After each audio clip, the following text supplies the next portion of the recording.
Hello friends, हम लोग coordination compound पढ़ रहे हैं। उसमें सबसे पहला टॉपिक है आइसोमेरिज्म। ये आप इसको शॉर्ट वीडियो भी समझ सकते हैं, आप इसको डिटेल वीडियो भी समझ सकते हो, जो आपको पसंद आए वो समझ सकते हो। आइसोमेरिज्म मेनली दो टाइप की होती है।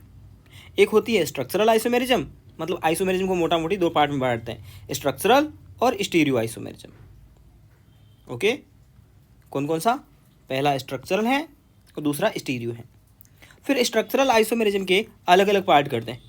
आयोनाइजेशन आइसोमेरिज्म, जैसा नाम है, स्ट्रक्चरल का जैसा नाम है वैसा काम है। आयोनाइजेशन मतलब कि आयन अलग अलग मिलेंगे। जैसे एक ये कंपाउंड था, इसको अगर आप तोड़ोगे ना, जब भी इनको तोड़ते हैं ना, तो पूरा ये मोटा जो कॉम्प्लेक्स है वो पूरा एक साथ टूटता है। ये पूरा एक साथ ही टूटेगा, इसमें टुकड़े नहीं होंगे, सीएल अलग से नहीं मिलेगा, पूरा कॉम्प्लेक्स एक साथ मिलेगा। तो इसमें एक ये कॉम्प्लेक्स मिलेगा और एक ब्रोमीन मिलेगा, इसमें एक ये पूरा कॉम्प्लेक्स मिलेगा और एक ये सीएल मिलेगा। तो इसको तोड़ा तो आयन अलग मिले, इसको तोड़ा तो आयन अलग मिले, लेकिन ये बना तो दोनों एक से ही है ना। देखो, इसमें पीटी था, इसमें भी पीटी है, इसमें सीएल था, इसमें भी सीएल है, इसमें बीआर था, इसमें भी बीआर है, इसमें NH3 था, इसमें भी NH3 है। तो मिलके एक से बना है, लेकिन बाद में आयन अलग अलग मिल रहे हैं, तो आयोनाइजेशन आइसोमेरिज्म। यही इसकी ट्रिक है, यही इसका थ्योरी है, भले कितना ही पढ़ लो आप, मेन तो यही है। हाइड्रेट आएगा, हाइड्रेट से हाइड्रो मतलब क्या होता है? पानी। हाइड्रा हो गया, एक्वा हो गया, इनका मतलब पानी होता है। तो ऐसा कंपाउंड जिसके बाहर पानी हो और वो एक से ही बने हो, ठीक है। याद रखना, क्लोरीन अकेला रह सकता है बाहर, कोई दिक्कत नहीं है, लेकिन ऐसा कभी नहीं होगा CrOH, सॉरी ये H2O होगा, ठीक है। H2O 5, अंदर Cl3 आ गया और बाहर अकेला पानी आ गया। पानी बाहर अकेला नहीं रह सकता, वो आयन के साथ में बंधा हुआ ही रहेगा। बाहर पानी है मतलब बाहर एक आयन होना ही चाहिए, पहली तो ये कंडीशन है। बाकी पानी वाला होगा तो फिर कोई दिक्कत नहीं है, अपन साफ बोल देंगे कि हाइड्रेटेड आइसोमेरिज्म है। इसको सॉल्वेशन आइसोमेरिज्म भी बोलती है NCERT। अगला है लिंकेज आइसोमेरिज्म। लिंकेज आइसोमेरिज्म उसमें मिलेगी जिसमें ऐसे लिगेंड होंगे जिसकी डेंटिसिटी ज़्यादा होती है। जैसे NO2 है, NO2 ONO भी लिख सकते हैं और इसको NO2 भी लिख सकते हैं। CHN है तो इसको NCS भी लिख सकते हैं और ये भी लिख सकते हैं। मतलब ये लिगेंड अगर आते हैं कहीं दिख जाए तो आप समझ लो आपके पास में कौन सी आइसोमेरिज्म है, लिंकेज आइसोमेरिज्म है। कोऑर्डिनेशन आइसोमेरिज्म तो साफ पता लग रहा है कि इसमें दो दो कोऑर्डिनेशन कंपाउंड होंगे, तो और ज़्यादा आसान हो जाएगा। इसमें एक अच्छे लेवल का क्वेश्चन पूछता है कि इसके कितने आइसोमर बनेंगे, कितने आइसोमर बनेंगे। तो आइसोमर कितने बनेंगे उसके लिए होता है, अगर अपने पास में सेंट्रल मेटल एटम डिफरेंट हो, जैसे यहाँ क्रोमियम है, यहाँ कोबाल्ट है, तो ये डिफरेंट हो गया। तो डिफरेंट होगा अगर, तो आंसर जाएगा coordination number upon 2, sorry coordination number के बराबर ही। मतलब इसके कितने आइसोमर बनेंगे इस कंपाउंड के, इसके कोऑर्डिनेशन कितना है, 6 है, तो 6 के बराबर बन जाएंगे। और अगर मोटल मेटल सेम है, यहाँ मतलब यहाँ क्रोमियम होता और यहाँ भी क्रोमियम होता, सेम होता मेटल, मेटल डिफरेंट है या सेम है उस बेसिस पे, अगर सेम होता तो कोऑर्डिनेशन अपॉन 2 होता, ठीक है। तो ये आइसोमेरिज्म आपको समझ में आ गई होगी, स्ट्रक्चरल वाली, ठीक है। आगे बढ़ते हैं स्टीरियो आइसोमेरिज्म। एक होता है स्टीरियो में GI और एक होता है OI, ज्योमेट्रिकल आइसोमेरिज्म और ऑप्टिकल आइसोमेरिज्म। पहले आइसोमेरिज्म को दो पार्टों में बांटा, स्ट्रक्चरल और स्टीरियो, फिर स्टीरियो को और दो पार्ट में बांट रहे हैं, GI और OI। याद रखना, GI के बारे में एक ही बात याद रखनी है, ये सिर्फ और सिर्फ कोऑर्डिनेशन नंबर 4 और कोऑर्डिनेशन नंबर 6 के लिए देते हैं, ठीक है। कोऑर्डिनेशन नंबर 4 और कोऑर्डिनेशन नंबर 6। अब है ना, एक फॉर्मूला याद रखो, MAN जैसे कि FeCl6, मतलब कि Fe था मेटल, M मतलब मेटल, और Cl और 6 हो गया कि MAN, या FeCO और 5। एक जैसा लिगेंड होना चाहिए और वो कितना भी नंबर हो सकता है, 1 2 3 4 5। और एक होता है MANB1, ये GI नहीं शो करेंगे, और इससे आपके आधे क्वेश्चन सॉल्व हो जाएंगे। ये एक ट्रिक है, MAN और MANB1 GI शो नहीं करेंगे, ठीक है। तो अब देखो MA4 हो गया तो MAN ही हुआ, ये भी MAN ही हुआ ना। तो MAN जो होते हैं वो GI शो नहीं करते हैं, MAN, और ये करेगा, ये करेगा, ये करेगा, ठीक है। कितने शो करेगा वो अपन बाद में निकाल के देख लेंगे, लेकिन अभी इतना ये करेगा। और टेट्राहेड्रल कभी भी जीआई शो नहीं करता है। तो जीआई की शो कंडीशन क्या हो गई, स्क्वायर प्लेनर ही जीआई शो करेगा कोऑर्डिनेट नंबर 4 में, ठीक है। ऑक्टाहेड्रल वाले जीआई शो करेंगे, ये MAN हो गया, हुआ MAN, तो ये तो जीआई शो नहीं करेगा, ये हो गया MANB1 हुआ, तो ये भी जीआई शो नहीं करेगा। इसके आप डायरेक्ट याद रखिए, ABCDEF के 15 बनेंगे, A to B एक F कम करके यहाँ एक और F की जगह A लगा लिया, तो ये 9 बनेंगे। बाकी वालों को नहीं रटना, ये 2 रटने हैं, ठीक है। उसके बाद में अगला आता है ऑप्टिकल आइसोमेरिज्म।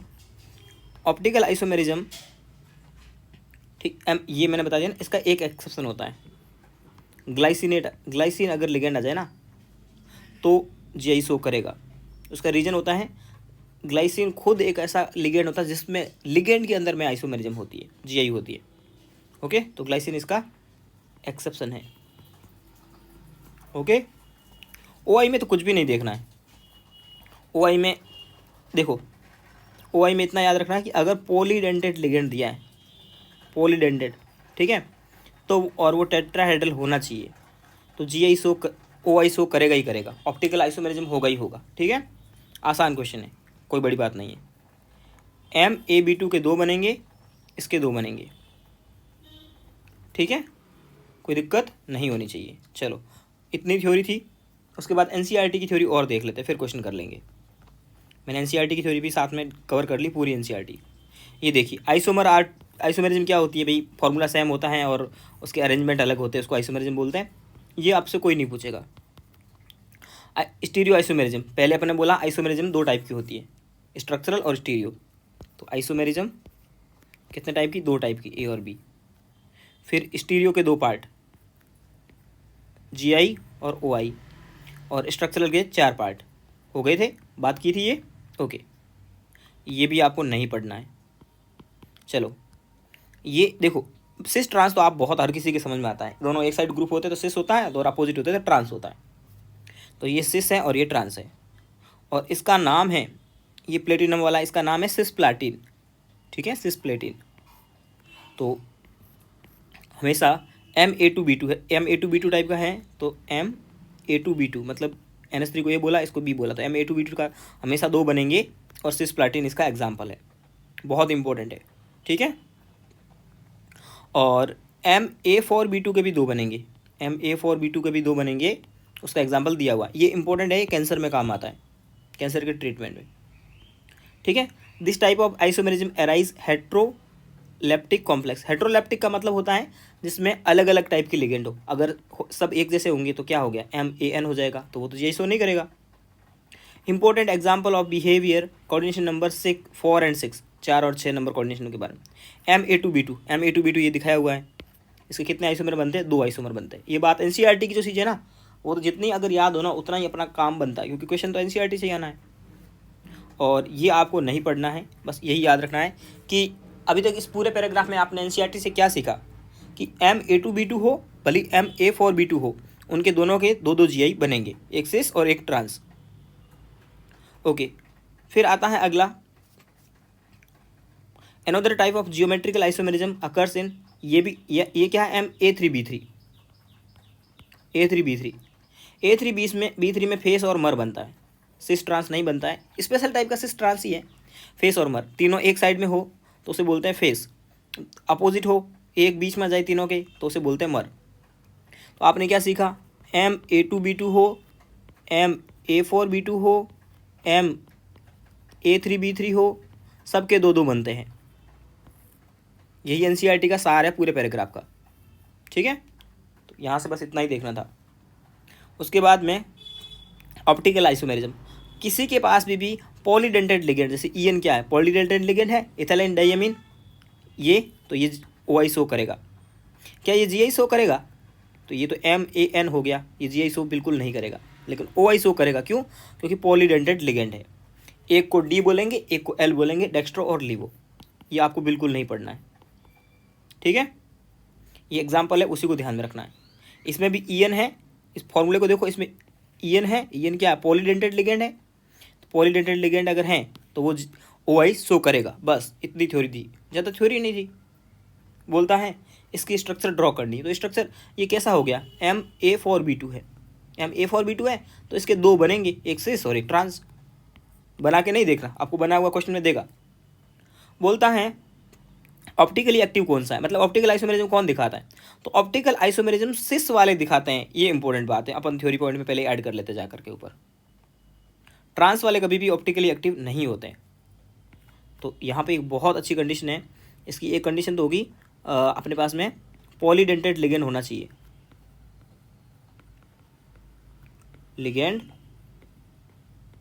और दूसरी कंडीशन है सिस फॉर्म में होना चाहिए। वो कैसे होगा सिस फॉर्म में, कैसे पता लगाएंगे, कोई पता नहीं लगाना, अपने को क्वेश्चन में खुद बोल देगा। नहीं बोला है तो अपन उसको सिस ही समझ के चलेंगे, ठीक है, कोई दिक्कत नहीं। चलो, जहाँ जितनी थ्योरी थी मैंने आपको बता दिया। ये क्वेश्चन इंपॉर्टेंट है सारे बीच वाले, तो करने पड़ेंगे। तो सिस वाला दिखाएगा, ट्रांस वाला नहीं दिखाएगा। अब ये ऑक्सिलेट है, OX मतलब ऑक्सिलेट, C2O4-2, ये भी पॉलीडेंटेड है, तो पॉलीडेंटेड है दिखाना चाहिए, लेकिन सिस वाला दिखाएगा, ट्रांस वाला नहीं दिखाएगा। ओके, फिर लिंकेज आइसोमेरिज्म के बारे में अपन अब ये आ गई आपकी स्ट्रक्चरल आइसोमेरिज्म। पहला लिंकेज है, तो लिंकेज में मैंने आपको बताया ही था कि ONO ग्रुप हो या NO ग्रुप हो या NCS ग्रुप हो, ये लिगेंड जो 4 टाइप बताए थे वो होंगे तो दिखाएगा। NCERT की थ्योरी यहाँ नहीं पढ़नी है आपको बिल्कुल भी। एग्जाम्पल ये देख लीजिए, NO2 मिल गया इसमें, तो ये एग्जाम्पल थोड़ा सा माइंड में रख लीजिए। माइंड में क्या रखना, NO2, ये लिगेंड के नाम याद रखोगे तो आंसर हो जाएगा। कोऑर्डिनेशन, इसमें कोऑर्डिनेशन कंपाउंड अलग अलग होंगे, ये देखिए अलग अलग कोऑर्डिनेशन कंपाउंड है, तो ये हो गया। तो ये NCERT यहाँ से आपको बिल्कुल भी नहीं पढ़नी है, इसकी भी नहीं पढ़नी है, इसकी भी नहीं पढ़नी है। आयोनाइजेशन, वो भी मैंने आपको सिखा दिया कि आयन ही अगर अलग अलग मिल रहे हैं तो वो आयन होगा, ठीक है, ओके। उसके बाद में अगला आता है सॉल्वेंट आइसोमेरिज्म। सॉल्वेंट आइसोमेरिज्म मतलब पानी वाली, और पानी वाली का एग्जाम्पल फिक्स है, वो वही एग्जाम्पल जो हर जगह चलता है NCERT वाला ही, क्रोमियम और ये क्लोरीन बाहर अंदर। तो ये आपको याद रखना है, इसके कलर भी याद रख लेना अगर हो सके तो। हेलो, हाँ हाँ शोक बोलो, कहाँ पे,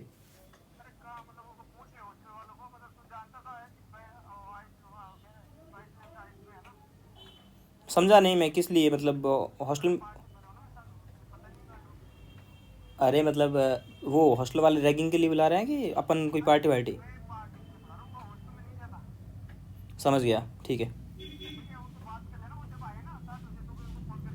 ठीक है आता हूँ, हाँ।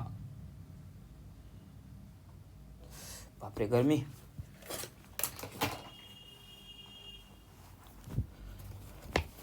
आगे बढ़ते हैं अपन लोग। यहाँ पर थे क्वेश्चन में और मैं चला गया था बीच में। अगला है क्वेश्चन है, अब ये थ्योरी जो आपको मैंने ऊपर बताई थी ना वही है, आपके कॉन्फिडेंस के लिए बस NCERT बता रहा हूँ, वही एग्जांपल्स लिए थे मैंने यहीं से उठा के। अगला है identify the two isomerism, complete draw structure वगैरह किसी की ड्रॉ नहीं करनी है अपने को, ठीक है।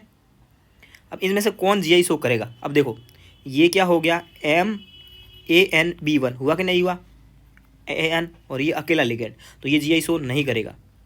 और ये क्या हो गया, ये भी MANB1 हो गया, तो ये भी GI शो नहीं करेगा। लेकिन ये GI शो नहीं कर रहे हैं, लेकिन आयोनाइजेशन तो कर रहे हैं, कर सकते हैं ना, कि कोबाल्ट है, NH3 है, सल्फेट है, क्लोरीन है, सब पूरा सेम है फॉर्मूला।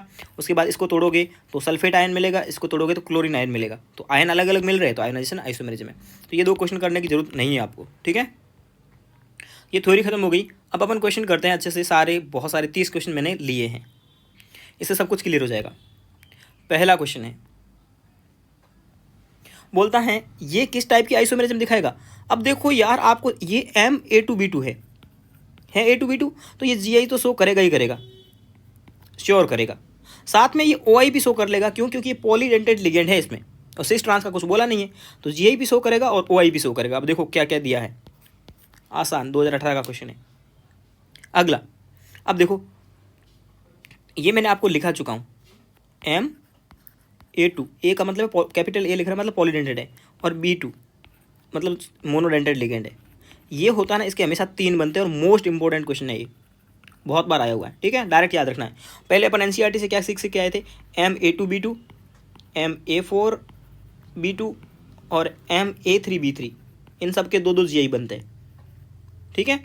अब ये MA2B2 है, तो इसके तो 2 GI बनने चाहिए थे, सीधी सी बात है ना। बात करते हैं, ठीक है, मैं समझाता हूँ आपको कि कैसे इसका आंसर आएगा। तो ये आपने एनसीईआरटी से पढ़ के आए थे, वहाँ क्या था, Ma2B2 है, बिल्कुल है Ma2B2। ओके, इसके दो बनेंगे, कौन कौन सा, जीआई, दो जीआई बनेगा, एक सिस और एक ट्रांस।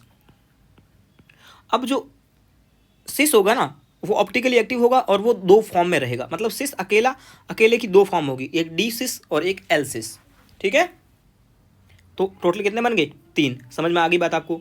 Ma2B2 अपन एनसीईआरटी से पढ़ के आए हैं, Ma2B2, Ma4B2 और Ma3B3 सब दो दो बनाते हैं, ये ऑप्टिकली एक्टिव हैं। तो सिस वाला जो होगा वो और खाली सिस में नहीं रहेगा, वो दो फॉर्म में रहेगा, एक डी और एक एल। तो टोटल कितने बन गए, 3।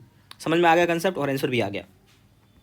अगला क्वेश्चन है, which of the following coordination compound optical isomerism. Optical isomerism के लिए क्या कंडीशन थी कि सिस होना चाहिए, यहाँ सिस ट्रांस तो है नहीं, ट्रांस वाले हैं, ट्रांस दिया हुआ है तो ट्रांस वालों को हटा ही दो पहले ही, ठीक है। अब उसके बाद में आपके पास में क्या कंडीशन होनी चाहिए कि आपके पास में पॉलीडेंटेड लिगांड होना चाहिए। पेंटा एमीन नाइट्रो कोबाल्ट नहीं है, डाई एमीन डाईक्लोरो प्लेटिनम ये भी नहीं है। ये क्वेश्चन फर्जी है यहाँ पे कि या तो किसी को एक को सिस बनाओ, ठीक है ना, क्योंकि ऊपर वाला में कोई भी पॉलीडेंटेड लिगेंड नहीं है, और जब पॉलीडेंटेड लिगेंड नहीं है तो वो नहीं शो करेंगे, तो इसको सिस लिख दो या तो आंसर चला जाएगा कि यहाँ सिस वाला शो करेगा, ट्रांस वाला नहीं करेगा।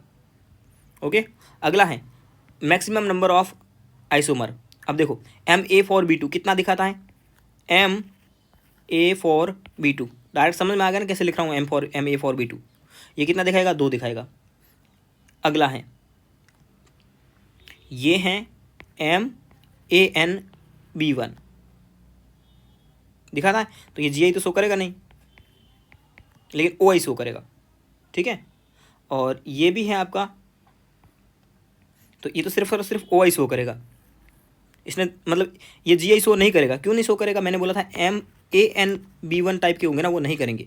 तो ये हो गया, इसको बोल दोगे आप M निकल को, AN किसको बोलोगे, इसको AN बोल दोगे, इसको बोल दोगे जो अकेला है उसको B1 बोल दोगे। तो MANB1 वाला GI शो नहीं करेगा, तो ये सिर्फ OI शो करेगा। OI में क्या होता है, एक D और एक L फॉर्म, तो इसके कितने बन गए, 2। अगला ये भी क्या है, ये भी MANB1 है, ये N हो गया ना 4, मतलब कि कुछ भी नंबर होगा और एक अकेला लिगेंड हो साथ में तो वो नहीं शो करते GI शो नहीं करेगा। तो ये भी OI शो करेगा, OI में कितने बनेगा, एक D और एक L 2। अब ये क्या है, ये है A4B2, तो ये कितना शो करेगा, 2 शो करेगा 2 आइसोमर तो इसने शो कर दिए। प्लस में ये कौन सा है, ये SCN है, एक बार तो SCN के फॉर्म में रहेगा, एक बार NCS के फॉर्म में रहेगा।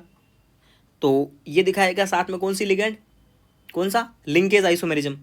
तो प्लस लिंकेज आइसोमर भी बनेंगे कुछ इसके, तो 200 से ज़्यादा ही बनेंगे। तो यही आंसर है इसका, जो लिंकेज आइसोमेरिज्म भी दिखा रहा है, जो अपन ने सीखा है वही अप्लाई कर रहे हैं।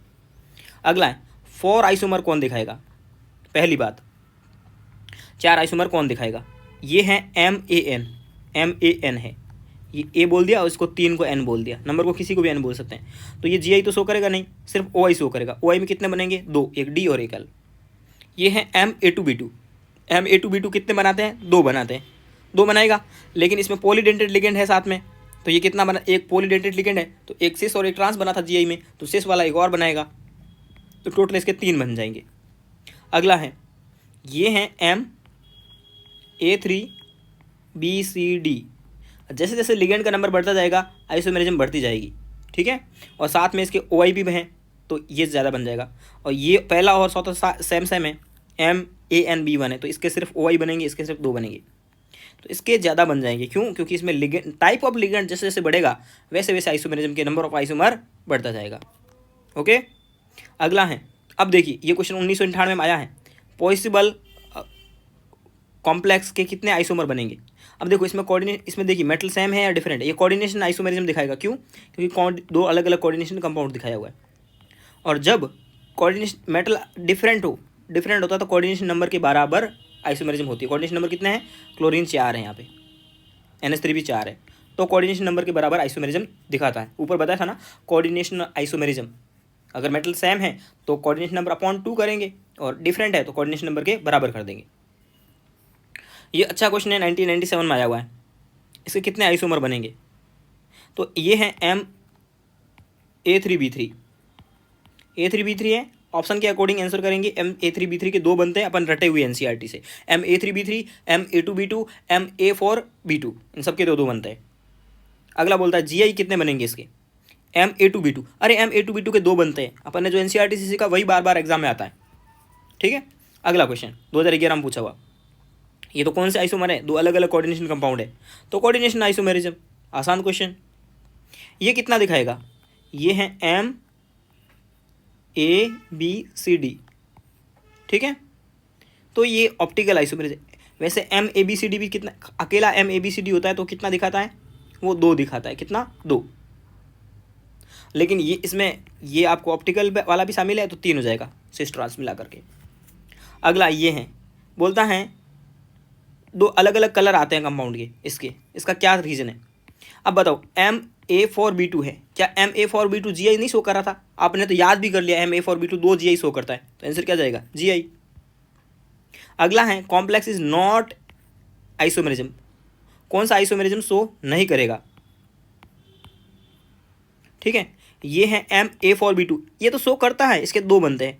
ये वाला भी शो करता है MA2B2, इसके भी 2 GI बनते हैं। ये भी MA2B2 है, इसके भी 2 GI बनते हैं। ठीक है, करेगा? ओके, अब ये बच गया। इसके आंसर देखो, ये OI शो करेगा, भले GI शो ना करे, लेकिन OI तो शो करेगा। लेकिन इसने आइसोमेरिज्म बोला है, आइसोमेरिज्म में OI GI सब होगा, तो ये GI OI शो करेगा, तो ये भी शो कर रहा है, ये भी कर रहा था। अब ये देखिए, ये है स्क्वायर प्लेनर और ये है टेट्राहेड्रल। प्लेटिनम जब मेटल होता है ना, आपको मैं बताऊंगा कब जब मेटल होती है तब स्ट्रॉन्ग फील्ड लिगेंड की तरह काम करता है, कब वीक की तरह बिहेव करता है। तो 4D 5D की सीरीज अगर होती है ना, तब स्ट्रॉन्ग फील्ड की तरह बिहेव करता है। उस कंडीशन में मेटल यहाँ पे स्क्वायर प्लेनर बनेगा, तो ये GI शो करेगा, लेकिन ये बनेगा टेट्राहेड्रल। अपन शुरू में देख के आए थे, टेट्राहेड्रल वाला GI शो नहीं करता है, भले ये MA4B4 हो, MA2B2 हो। ठीक है, तो ये थोड़ा सा अच्छा क्वेश्चन है, इसको एक बार अपन और डिस्कस करेंगे जब लिगेंड स्ट्रेंथ की बात करेंगे आगे चैप्टर में। अगला question, does not show optical isomerism. Optical isomerism के लिए अपन क्या ढूंढते हैं? चिलेटिंग लिगेंड, वो भी सिस फॉर्म में, मतलब पॉलीडेंटेड लिगेंड सब में है, ये शो करेंगे, ये करेगा, ये करेगा, ये करेगा, ये नहीं करेगा। जो नहीं करेगा वही अपना आंसर है। बोलता है एनएंशियोमर्स। एनएंशियोमर्स का क्या मतलब होता है? मतलब कि ऑप्टिकल आइसोमेरिज्म शो कर रहा है। एनएंशियोमर मतलब ऑप्टिकल आइसोमेरिज्म। कौन शो करता है ऑप्टिकल आइसोमेरिज्म? जिसके पास में चिलेटिंग लिगेंड यानी कि वो लिगेंड हो। आसान है, ये क्या है? MA4B2 है। MA4B2 क्या GI शो करता है? बिल्कुल GI शो करता है, 2 आइसोमर बनते हैं इसके, तो इसके GI तो बनेगा ही बनेगा।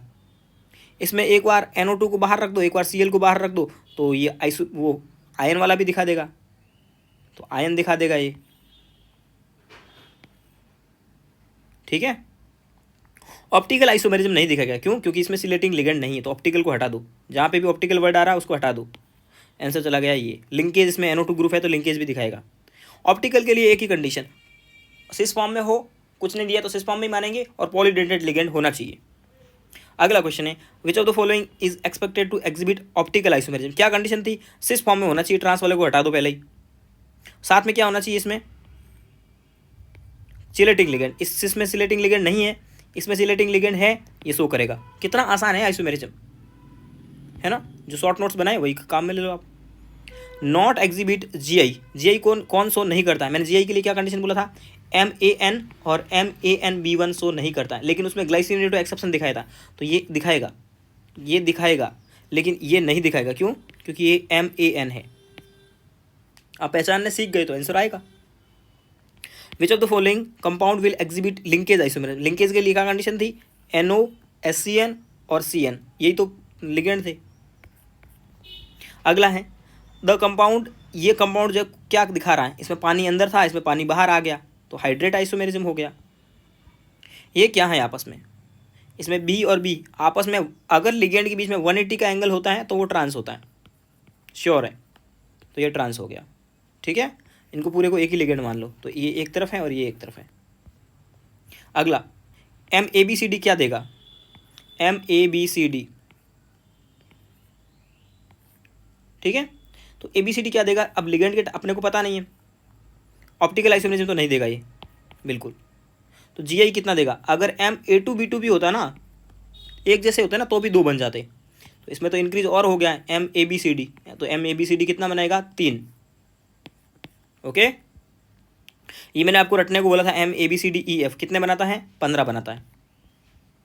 अगला, इसके 2 GI भी होना चाहिए। GI के लिए क्या होना चाहिए? ये क्वेश्चन अभी मैं बाद में कराऊंगा कि कॉम्प्लेक्स कैसे फॉर्म होता है, मैंने नहीं सिखाया आपको। अगला क्वेश्चन, ये सिस और ट्रांस है। सिस और ट्रांस है, सिस और ट्रांस किस में आते हैं? GI में। ठीक है, अब आप बोलोगे हाइड्रेट क्यों नहीं है? इसमें क्या चेंज हुआ? पानी पहले भी 2 बाहर थे, अभी भी 2 बाहर है, तो पानी में कोई चेंज ही नहीं हुआ, तो क्यों हाइड्रेट बोलेंगे? पानी में चेंज होता है तो हाइड्रेट बोलते हैं। ठीक है, पानी में चेंज नहीं हो रहा है इसलिए हाइड्रेट नहीं है। अब इसमें GI है क्योंकि एक सिस और एक ट्रांस है, सिस ट्रांस GI में ही होता है। अगला क्वेश्चन, ऑक्टाहेड्रल कॉम्प्लेक्स है, मैक्सिमम स्टीरियो आइसोमर्स। मैक्सिमम इसके कितने बनेंगे? इसके तो बनेंगे नहीं, ये GI OI शो करेगा नहीं और GI भी शो नहीं करेगा। क्यों? क्योंकि MAN टाइप का है, तो ये इसके तो 0 बन गए। ये हो गया MANB1, ये भी GI शो नहीं करेगा, सिर्फ OI शो करेगा क्योंकि इसमें चेलेटिंग लिगेंड है। OI कितने बनेंगे? 2 बनेंगे। ये सिर्फ और सिर्फ क्या, ये भी GI शो नहीं करेगा, OI शो करेगा, तो इसके भी 2 बनेंगे।